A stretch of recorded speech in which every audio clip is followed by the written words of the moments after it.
सुरेन्द्रेशं कौशिकेपादसंस्कृति निरविशेषमनस्काय श्री वीरस्वामिने नमः। गीतराज भगवान महावीर को सरस्वती वंदना। गीत राग का कोई महान साधक महातपस्वी युग प्रधान आचार्य श्री महासमुद्र को सरस्वती वंदना मुक्त कुमार से उपस्थित प्राप्त सतुपादेव चरणों में सतुपादेव चरणों में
सत सत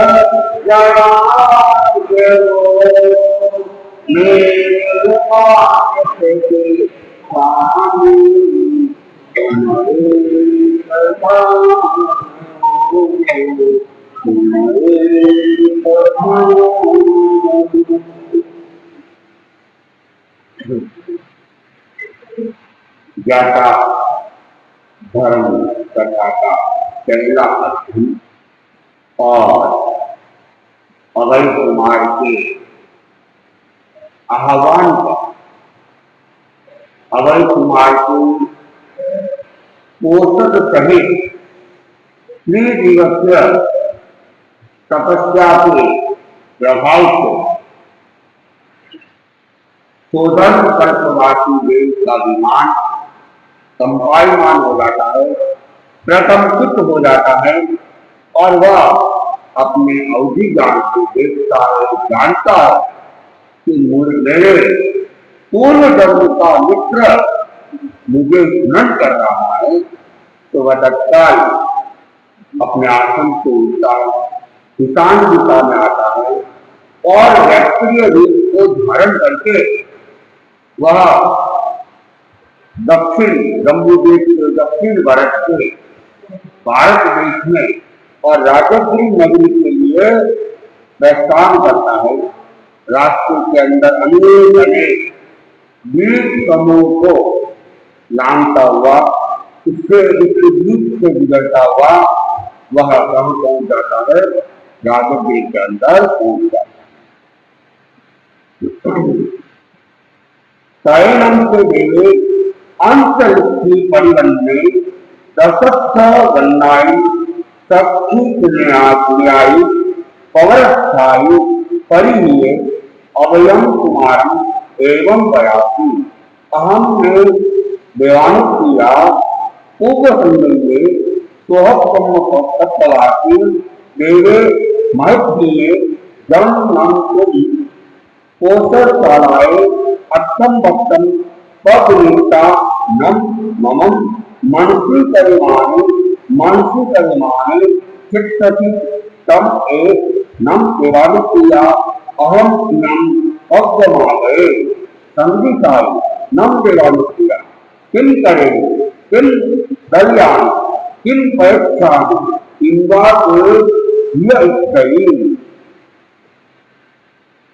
तो अंतरिक्ष में अवस्थित घुंघरू लगे पंचरंगी कवर वस्त्र पहने वे कुमार अभय से इस प्रकार बोला, देवानुप्रिया तुम पोषक शाला में अष्टम भक्त तक निकाल कर जिसकी सतत मानसिक स्मृति किए रहते हो वह मैं हूँ, तुम्हारा पूर्व सौंदर्य सोदर कल्पवासी महादित्य देवानुप्रिय मैं बहुत शीघ्र यहाँ आया हूँ। कहो देवानुप्रिय मैं क्या करूँ, मैं क्या दूँ, मैं क्या उपरीत करूँ, तुम अंतर मन से क्या चाहते हो।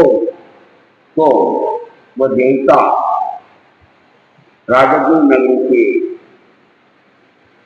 वहां पर पहुंचने के बाद पोषक शाला में पहुंच जाता है और अंतरिक्ष में अवस्थित हो जाता है। अंतरिक्ष में अवस्थित होने का मतलब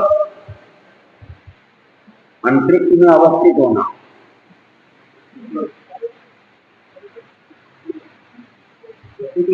हाँ, देव ने अपने पैरों को धरती पे नहीं रखा, आकाश में नहीं रखा। कहा जाता है कि देव अगर धरती पे आते भी है तो उनके पैर धरती के ऊपर टिकते नहीं है, चिपकते नहीं है। 4 अंगुल 5 अंगुल या जितना चाहे वे ऊपर ही रहते हैं। तो ऊपर है इसलिए उसको अंतरिक्ष कहा गया है, क्योंकि आकाश को खोजेगा, उन्होंने धरती का स्पर्श नहीं किया, इसके देव आकाश में स्थित हो गया और स्थित होने के बाद वह क्या कहता है, तो उस समय अभय कुमार अपने जप में लीन था, मौन था, आंखें बंद थी। तो वह कहता है कि वह देवानुप्रिय तुमने पोषक शाला के अंदर अष्टम वक्त किया है और तुम जिसकी मानसिक स्मृति करते हो वह देव नहीं हूं, तुम्हारे पूर्व भव का ये सोदर्म कल्पवासी महर्दिक देव। महर्दिक देव क्या होता है? महर्दिक देव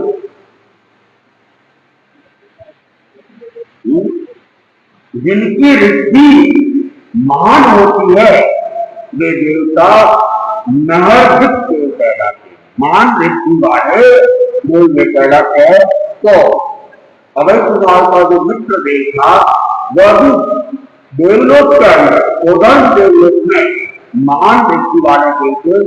देवलोक के अंदर भी हमारी धरती की तरह अनेक अनेक पद होते हैं।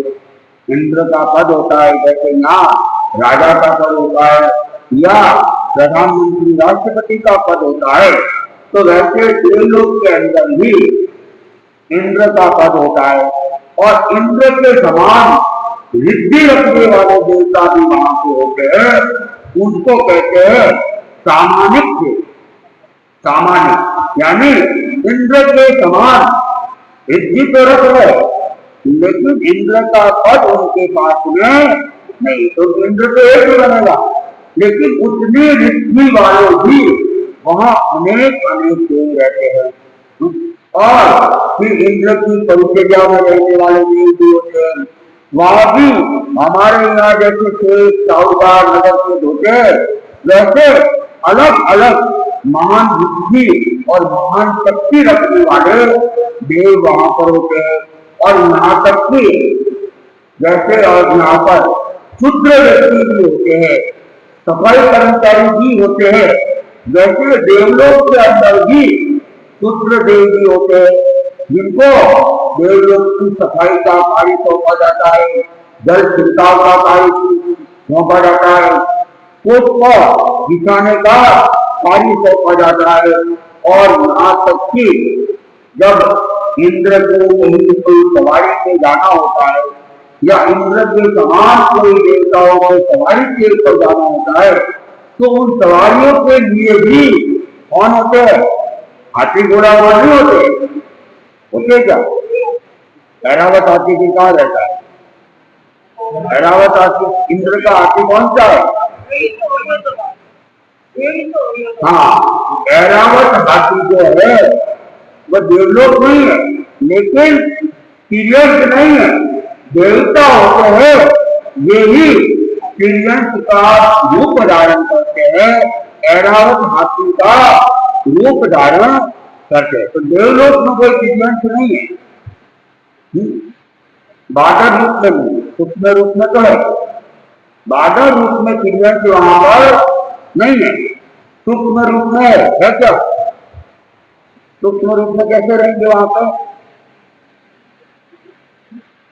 जितना भी हमारा लोक है, पूरा लोक सूक्ष्म जीवों से भरा पड़ा है, और लोक का कोई भी हिस्सा ऐसा नहीं है जहां सूक्ष्म जीव विद्यमान नहीं है। हमारे चारों तरफ भी सूक्ष्म जीव अनंत अनंत है, और वे हमारे मारने से मरते नहीं है, काटने से डरते नहीं है, जलाने से जलते नहीं है। उन जीवों के ऊपर हमारी हाव भाव पूजा का असर भी नहीं होता है, सूक्ष्म जीवों के ऊपर नहीं होता है, बादल जीवों के ऊपर असर होता है। तो वह जो 14 देव था वह भी महान बुद्धि वाला देव था, और उसने कहा कि तुमने जिसे स्मरण किया है वह देव नहीं हूं, और मैं यहाँ आ गया हूं, और मैं यहाँ बहुत शीघ्र आया। जैसे ही मुझे पता चला कि तुम मेरा स्मरण कर रहे हो, तो शीघ्रता के साथ में मैं यहाँ आया हूँ। बोलो मुझे क्यों बुलाया गया है? मैं तुम्हारे लिए क्या कर सकता हूँ, क्या दे सकता हूँ, तुम्हें क्या उपहार भेंट करूं, क्या तुम्हारे मन के अंदर क्या है, तुम वह मुझे शीघ्र बताओ। शयनम से अभय कुमारी तम पूर्व संगल्यम देवम अंतरिक्ष परिवन्नम पाशिष्टा भक्तुक्ते कोशहम पायसी पारिष्टा परिवल परिवल्यम तीर्थावत्तम मत्तये अंजलिम वस्तु एवं वयासु एवं खलु देवानुप्रिया मम तुल्य महानुयाय दारुणे देये अविवेयारुणे अकाल जमले पाहुत भूले गन्नाओ नमताओ अम्मयाओ ते पूर्वगमनम जाओ व्यवहार को एकदम पाई दिया तब संबंधा आहिंद मानियो दोलम विनंती तम गए नम अहमलि मेहेतु अब्बु गएतु दाव दोलम विरज्जानी तम नम तुम देवान किया मम कुल माउयाय दान्य देवी अयदयानुम अकाल दोलम देवी। तो अभय कुमार अंतरिक्ष में अवस्थित अपने पूर्व सांगठिक देह को देख कुमार अभय ने हो पोषक व्रत संपन्न किया। जैसे ही उसने अपने देव को देखा प्रसन्न हो गया, मन में हर्ष हो गया और हर्षित होकर उसने पहले तो क्या किया, जो अपना पोषक व्रत लिया हुआ था उस पोषक व्रत को परिपूर्ण करता है और उसके बाद वो दोनों हाथों से निष्पन्न संपूर्ण आकार वाली अंजलि को सिर के सम्मुख घुमाकर मस्तक पर टिकाकर वह इस प्रकार बोला। पहले तो पोषक को पारा और पोषक को पारने के बाद में अब वह देवता को नमस्कार करता है, दोनों हाथ को जोड़ लेता है, मस्तक पर ले जाता है, घुमाता है और मस्तक पर टिका के फिर वह कहता है कि देवान प्रिय मेरी छोटी माँ धारिणी देवी को इस प्रकार का अकाल दोष उत्पन्न हुआ है। धन्य है वे माताएं यावत जो सुरम्य व्यवहार की मेखला और तलहटी के चारों ओर घूमती घूमती अपनी दौड़ पूरा करती है। मैं भी इस तरह नेक बचाओं को उमड़ने पर यावत सुरम्य तलहटी में घूमती हुई अपना दोष पूरा करूंगी। अतः देवान प्रिय तुम मेरी छोटी माँ धारिणी देवी से इस प्रकार को अकाल दोष को पूरा करो। तो अभय कुमार कह रहा है कि मेरी जो छोटी माँ है उस छोटी माँ को बहुत उत्पन्न है और वो माँ चाहती है कि ये क्रिया धन्य है जो व्यवहार गिरी की मेखला में तलहटी में घूमते घूमते अपने दोष को पूरा करती है। तो मैं भी वैसा ही अपने दोष को पूरा करना चाहती हूँ। कौन कह रही है, कौन सोच रही है? धारिणी देवी ऐसा सोच रही है। तो हे देव तुम मेरी जो छोटी माँ की ये इच्छा है, ये भावना है, ये दोष है, तो उस दोष को पूरा करने में मेरे सहयोगी बनो, निमित्त बनो। क्योंकि अकाल के अंदर तो तुम जैसे महान शक्ति वाले देव ही, महान शक्ति वाले देव ही इस अकाल से मेल बचा सकते हैं, गंधर्व देवता का ये अवसर बना सकते हैं। इसलिए तुम मेरा क्या करो, सहयोग करो।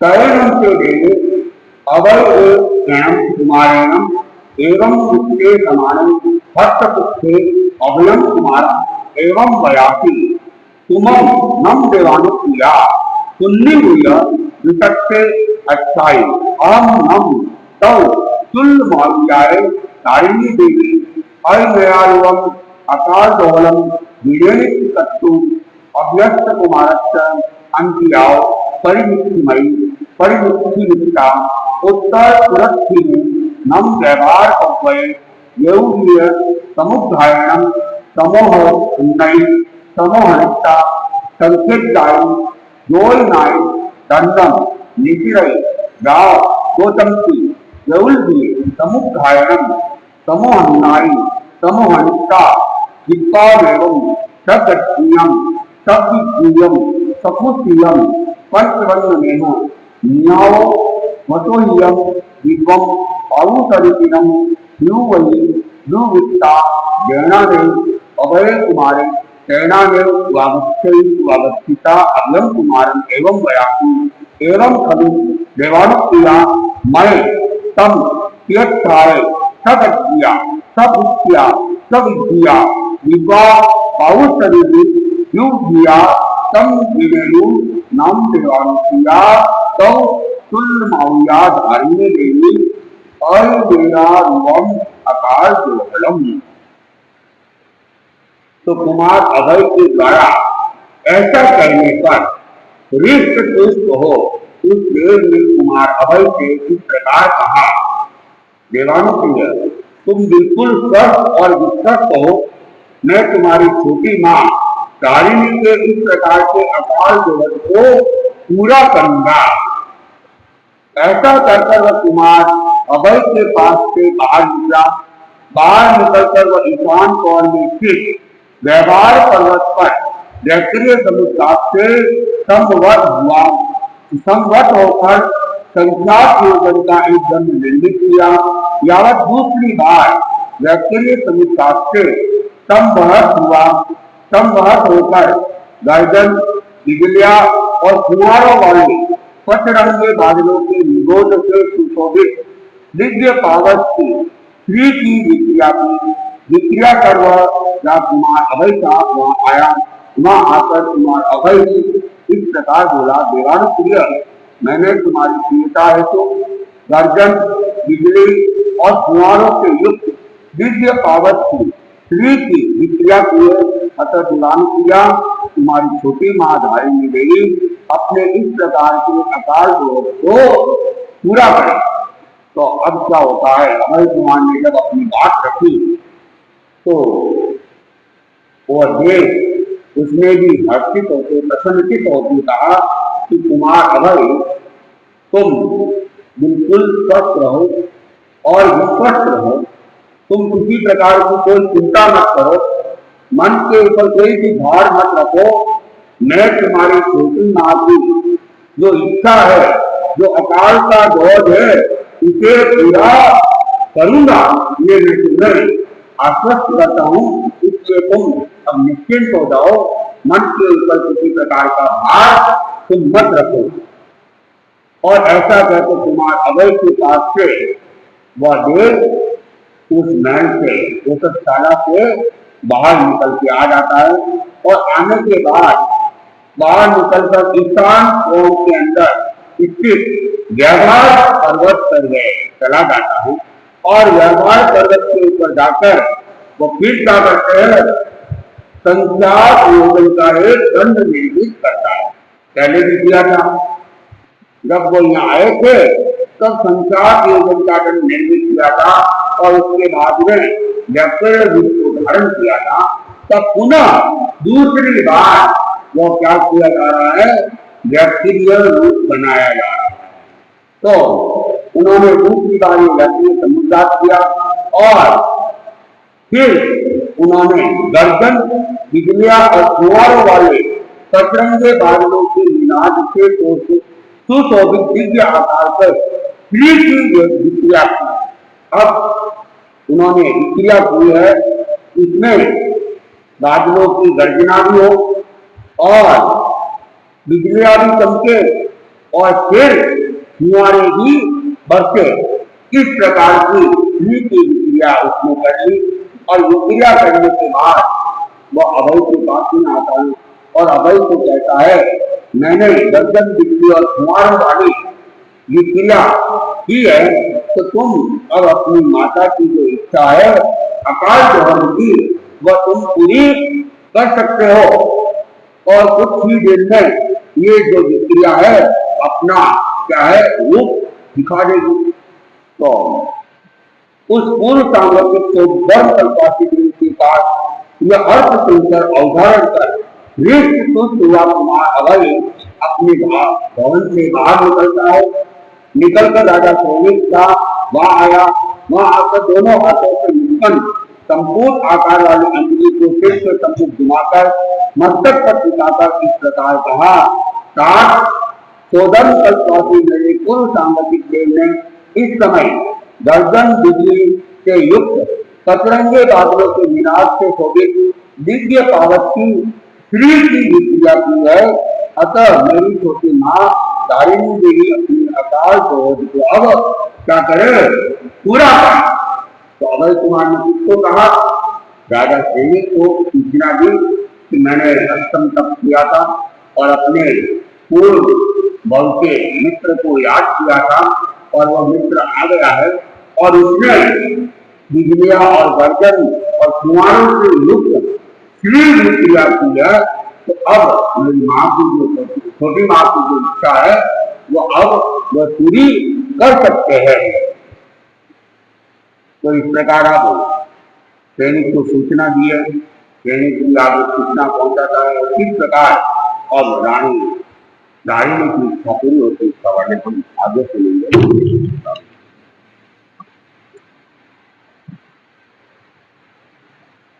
और आख्यान के क्रम में जनक कुमार का आख्यान चल रहा है और जनक कुमार की क्या हुआ, घटना कथन क्या हुआ था?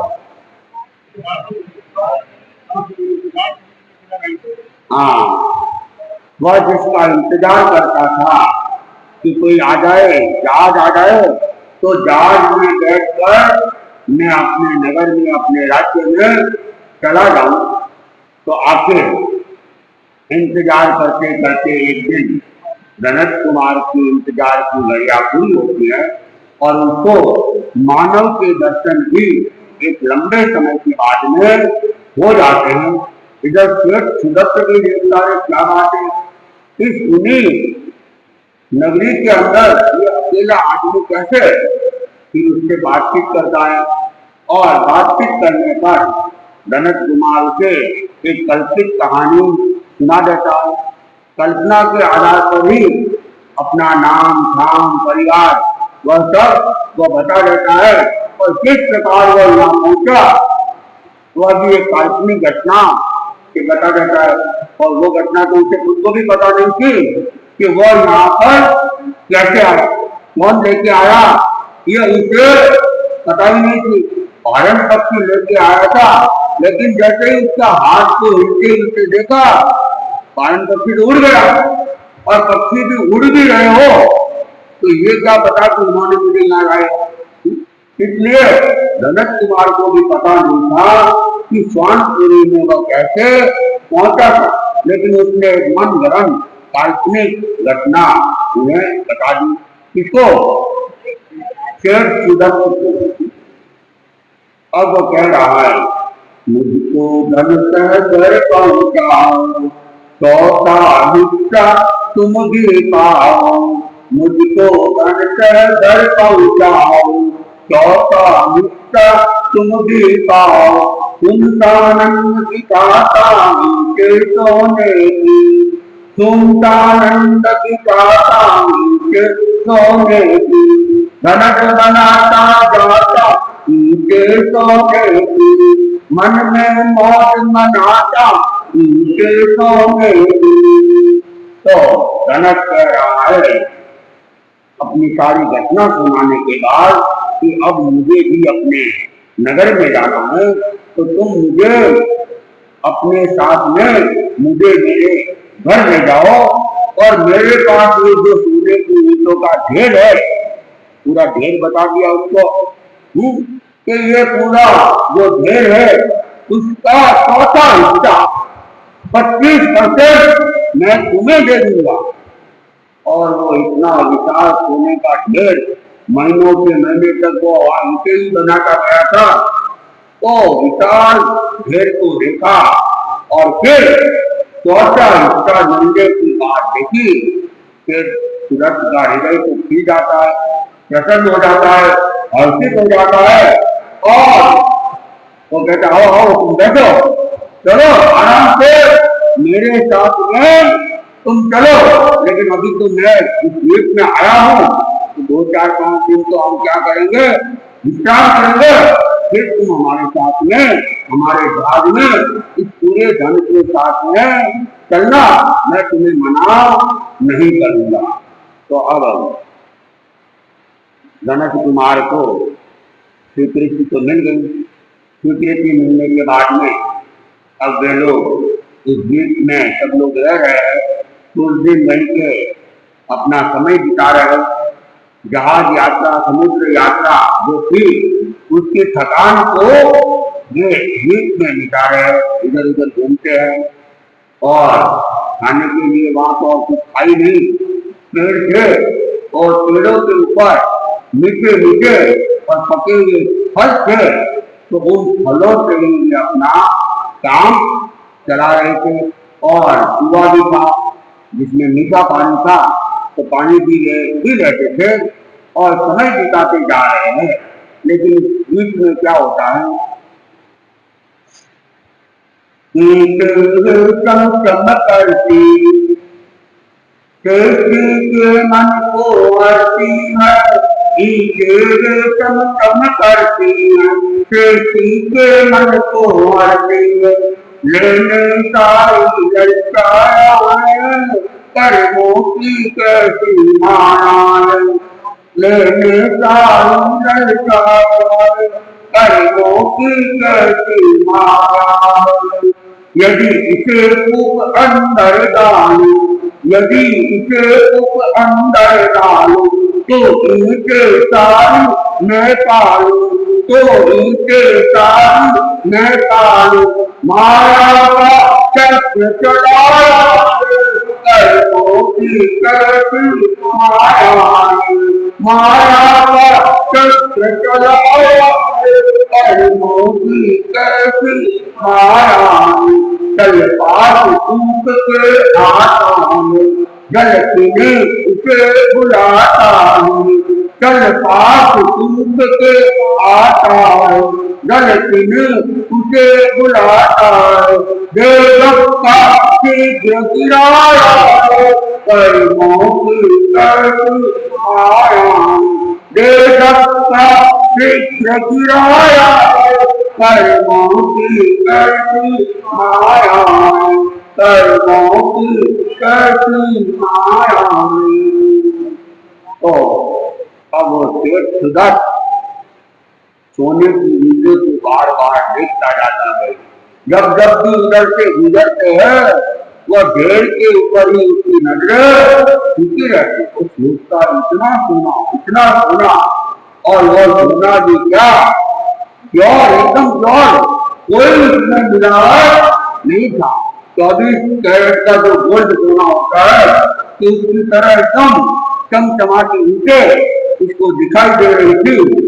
और जैसे जैसे ईंटों को देखता, उसका लालच बढ़ता, क्योंकि धन तो क्या है, लालच का कारण बनता ही है। तो सेठ का मन वो सोना हरण कर रहा था, उसका लालच बढ़ता जा रहा था, और लालच इतना बढ़ गया, उसने देखा ये जनक कुमार तो मुझे क्या देगा, चौथा हिस्सा देगा, 25% नहीं देगा, 75% तो इसके पास में रह जाएगा। अरे ये कैसे छोड़ सकता हूँ, मुझे कुछ उपाय करना चाहिए कि सारा का सारा सोना मुझे ही मिल जाए। और वह इस प्रकार उसके मन में लालच आ गई, और लालच आने के बाद उसने सोचा कि यहाँ पर जो कुआं है, उस कुएं के अंदर अगर उसको धक्का दे दूं तो ये सारा का सारा धन मेरा हो जाएगा। तो सेठ के मन में एक दुर्भावना जागृत हो जाती है, और वह अब सोचने लगता है इस जनक का काम तो मुझे पूरा करना है। तो जनक का काम पूरा करने के लिए उसके साथ में जितने आदमी थे, नौकर थे, चाकर थे, उन सबको इकट्ठा करता है और उन सबको अपने साथ में मिलाता है कि तुम लोग क्या करो, मेरा साथ दो। और धनत को तो अपन साथ में नहीं ले जाएंगे, धनत को तो इस कुएं के अंदर ही अपने को धक्का लगाना है, और साथ में सारा सोना अपन साथ में ले जाएंगे, और मैं सबको एक एक सोने की ईंट दूंगा। अब वे बेचारे गरीब आदमी, और जिनको कुछ धन मिलता था नौकरी के बदले में, और सोने की ईंट जो कि तो अपार मूल्यवान थी, उन्होंने देखा अगर एक सोने की ईंट मिल जाएंगे तो अपन तो न्याय हो जाएंगे, अच्छा नया मकान भी बन जाएगा, और सुख सुविधाओं के साथ जीवन भी आराम से निकल जाएगा। फिर कोई काम काज करने की अपने को जरूरत नहीं रहेगी। तो उन सब ने सेठ को कहा कि आप निश्चिंत रहे, हम आपकी योजना में आपका सहयोग करेंगे, किसी भी प्रकार का आपका विरोध नहीं करेंगे और सबको अपने साथ में क्या है मिला जाता है। देवी धन के लालच के अंदर खेत की बातों में आ गए और सोने की ईट का लालच उनके मन को क्या है बिगाड़ दिया, पाप करने के लिए और पाप में सहयोग देने के लिए उनको भी तत्पर कर दिया। अब व्यक्ति पाप करता है, पाप किसी से करवाता है या पाप की अनुमोदना करता है, जैन दर्शन कहता है तीनों ही बराबर के भागी है, इसलिए करना नहीं, करवाना नहीं और अनुमोदना नहीं करनी। लेकिन यहाँ तो सेठ ने पाप करने का विचार भी कर लिया और अपने आदमियों को बता भी दिया कि मुझे ये काम करना है और तुम लोग मेरा क्या करो, सहयोग करो। और उन लोगों ने भी समर्थन दे दिया कि आप जैसा चाहो वैसा कर सकते हो, हमारा भी आपके साथ में सहयोग है और हम आपका कोई विरोध नहीं करेंगे।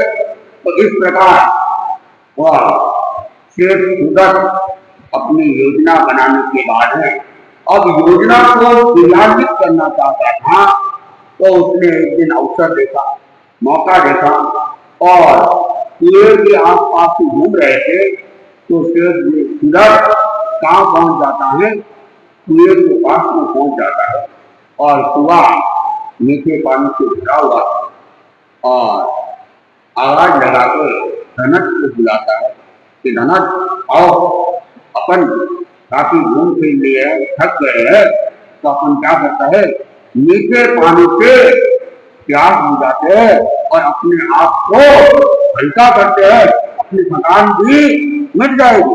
ऐसा करके मीठा मीठा बोल के धनक कुमार को अपने पास में बुलाया और धनक कुमार वो तो एक धार्मिक व्यक्ति था और कहते आदमी जैसा होता है वैसा ही सामने वाले को भी मान ले। तो धनक कुमार के मन में कोई कपट नहीं थी, कोई माया नहीं थी, करना नहीं थी, इसलिए वो सेठ को भी एक अच्छा इंसान मान रहा था।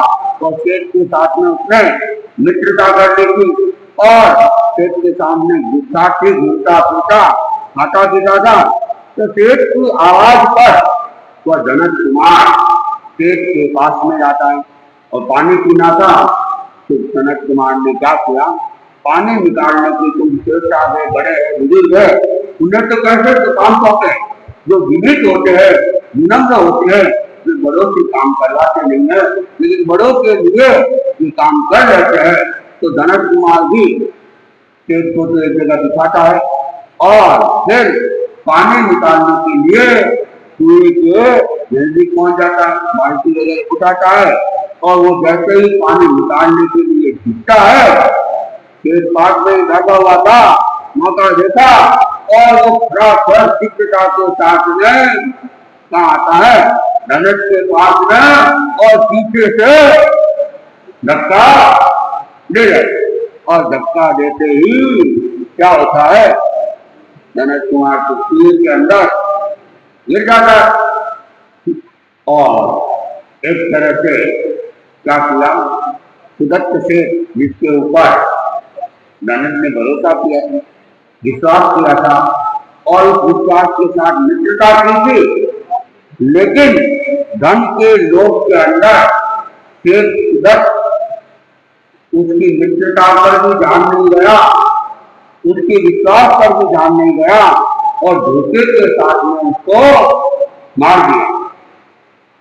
एक मुक्तक में भी कहा गया है, बिना मतलब कोई बात मत करो, बिना मतलब कोई बात मत करो और बिना मतलब कोई उत्पात मत करो।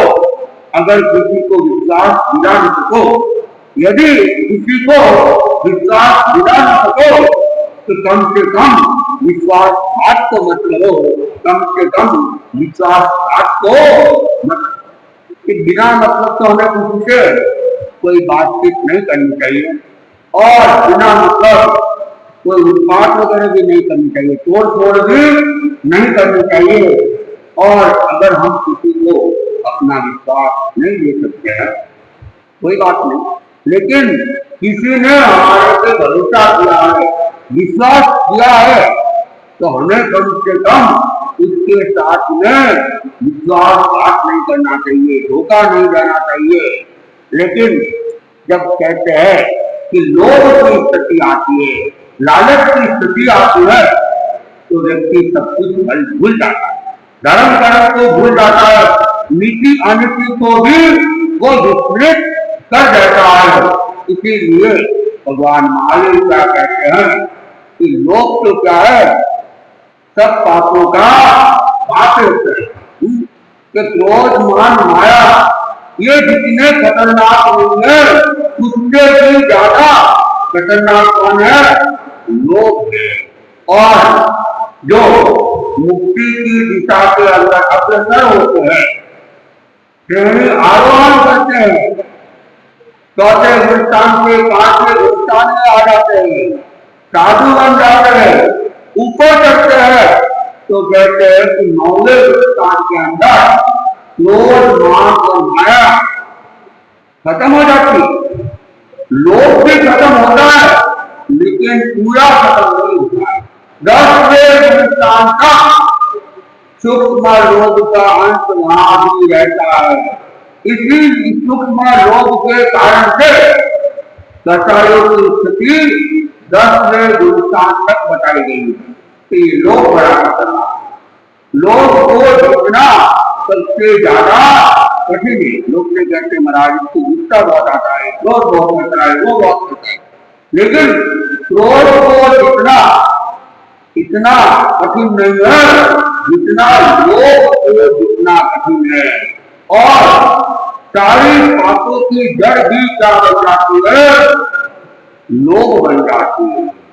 और आगम में कहा गया है लोभो सबके विनाश, लोभ से सब कुछ विनाश हो जाता है। तो यहाँ भी लोभ से वशीभूत होकर एक अच्छे सज्जन व्यक्ति को, विनम्र व्यक्ति को, भले व्यक्ति को उसने क्या कर दिया, धक्का दे दिया। अब कुएं में गिरा है, वहां और कोई बचाने वाला तो आने वाला नहीं, क्योंकि वहां मनुष्य धन शून्य किसान था, और जो आदमी थे वे सारे के सारे से सुदर्शन थे, और शेष सुदर्शन ने उन्हें सोने की ईंट का लालच उनको भी दिया हुआ था, तो वे भी बचाने को कोई प्रयास करने वाले नहीं है।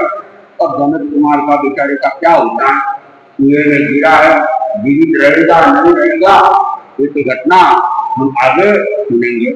अब आज का एक दिवसीय त्याग, आज काजू खाने का त्याग है। उपवास लेला पेला पटकने वाले खड़े खड़े उपवास लेला पेला कल 4 तक देव गुरु ग्रंथ साहब को